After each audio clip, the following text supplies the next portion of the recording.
성 요셉의 칠고칠라. 성 요셉 성어를 맞아 성 요셉의 덕을 본받으며 기도하는 것은 큰 은총이 될 것입니다. 성 요셉의 칠고칠락은 성 요셉이 살면서 겪었던 7가지의 고통 칠고와 이에 따른 7가지의 기쁨 칠락을 묵상하는 신심입니다. 이는 성 요셉을 더욱 깊이 묵상하고 그 덕을 본받기 위한 기도이기도 합니다. 요셉 성인의 칠고칠락은 중국 대주교 성약슬 성월에 실려 있습니다. 이에 따르면 성 요셉의 칠고는 다음과 같습니다. 먼저 첫 번째 고통은 성모 마리아의 신비로운 잉태로 인해 고민함입니다. 마리아가 성령으로 예수님을 잉태한 것을 알게 되었을 때 요셉은 이를 이해하지 못하고 깊이 고민하며 괴로워하며 마리아를 떠나려 하심입니다. 두 번째 고통은 베들레헴에서 묵을 곳을 찾지 못함입니다. 로마 황제의 명령에 따라 고향 베들레헴으로 갔지만 머물 곳을 찾지 못해 결국 차가운 마국간에서 예수님을 탄생시켜야 했습니다. 세 번째 고통은 예수님이 할례의 피를 흘리시며 우는 소리를 들을 때입니다. 유대인의 전통에 따라 예수님께 할례를 베풀었을 때 그 작은 아기가 피를 흘리는 모습을 보고 마음이 아팠습니다.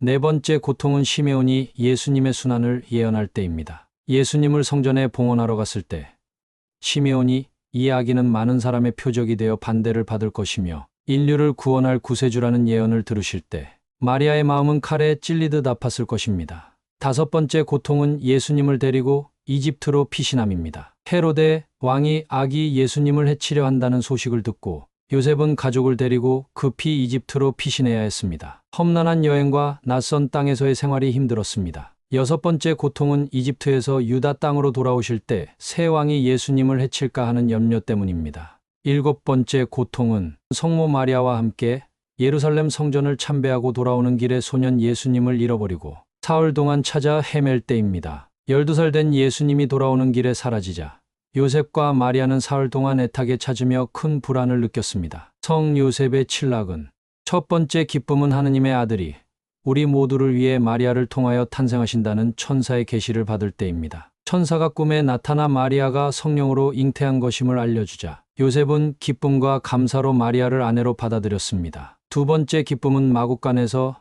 아기 예수님의 탄생을 목격함입니다. 비록 마국간이었지만 메시아로 오신 예수님의 탄생을 직접 목격한 것은 큰 기쁨이었습니다. 천사들의 찬송과 목자들의 경배를 보며 감사했습니다. 세 번째 기쁨은 천사의 고함으로 아기를 예수라 하여 구세주이심을 알게 되심입니다. 예수님의 이름을 직접 지어드리며 하느님께서 계획하신 구원의 신비에 자신이 함께하고 있음을 깨닫고 기뻐했습니다. 네 번째 기쁨은 예수님이 많은 사람의 구원이 되심을 시메온으로부터 들으심입니다. 시메온의 예언을 들으며 슬픔도 있었지만 동시에 예수님이 인류를 구원할 메시아라는 확신에 큰 기쁨을 느꼈습니다. 다섯 번째 기쁨은 이집트에서 신적인 보호를 받음입니다. 이집트로 피신하는 동안 하느님의 보호 아래 가족이 무사했으며 이곳에서 우상들이 쓰러지는 기적을 목격하기도 했습니다. 여섯 번째 기쁨은 타국에 오래 있다가 나자렛 본향에 이르러 평안하게 귀환하여 살게 되심입니다. 일곱 번째 기쁨은 성전에서 예수님을 다시 찾으심입니다. 잃어버렸던 예수님을 성전에서 학자들과 대화하고 계신 예수님을 발견했을 때 그분이 하느님의 뜻을 따르고 계심을 깨닫고 안도와 기쁨을 느꼈습니다.